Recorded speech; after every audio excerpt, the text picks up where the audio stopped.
What's up, everybody? And today I'll be telling you some tips and tricks on how to master the new sled in the new Leafs updates.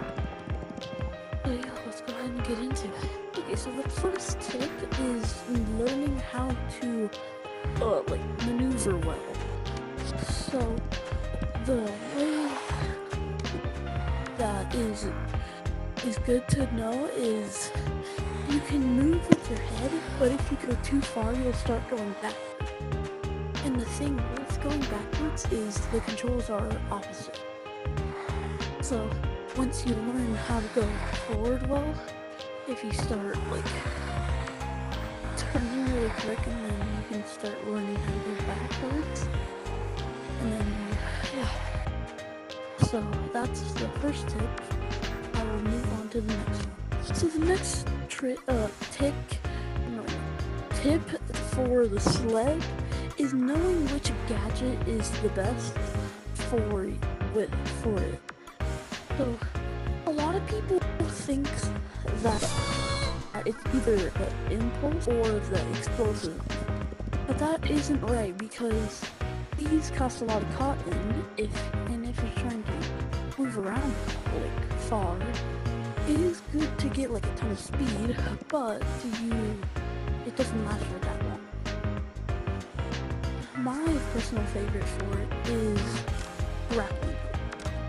The reason that I choose grappling hooks is because you're easily able to grapple, and then you can move around really quick for that. So if you're moving around, because these only cost 200 and you don't have to constantly pull them back out. So that's the second tip for the sled.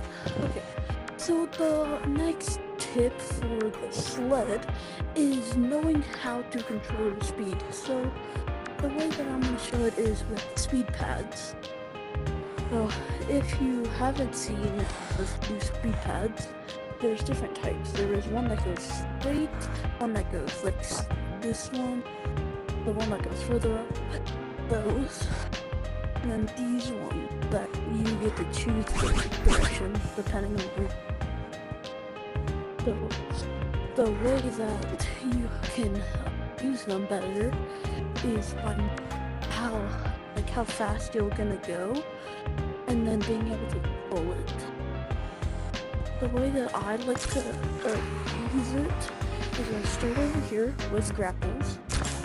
I can grapple onto that, and then I go onto it, then I do a sharp turn to control my speed, but not run into it.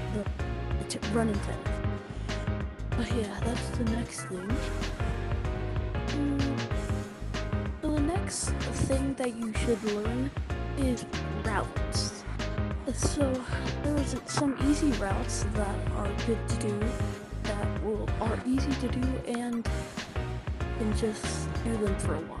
The one that I like to do is I start here, I go on this, and then I go up here. Then once you get down here, you grapple onto it, and then pull.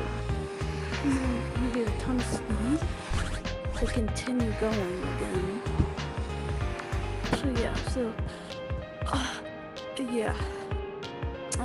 On to the next step if I have. Okay, so that is all the tips and tricks that I have for the sled. If you want to see more of this, go ahead and leave a like, or if you want to just subscribe. You're not forced to, but if you want to see the milk again, you might want to subscribe. So yeah, that's why you should subscribe. But it's fine if you don't. It's fine. You just won't have milk with it, period. It's fine. So yeah, that's all the tips and tricks there are for the sled that I know of. And I'll try my best to post one tips and tricks every 2 or 1 or 2 days. And yeah, that's all. Goodbye!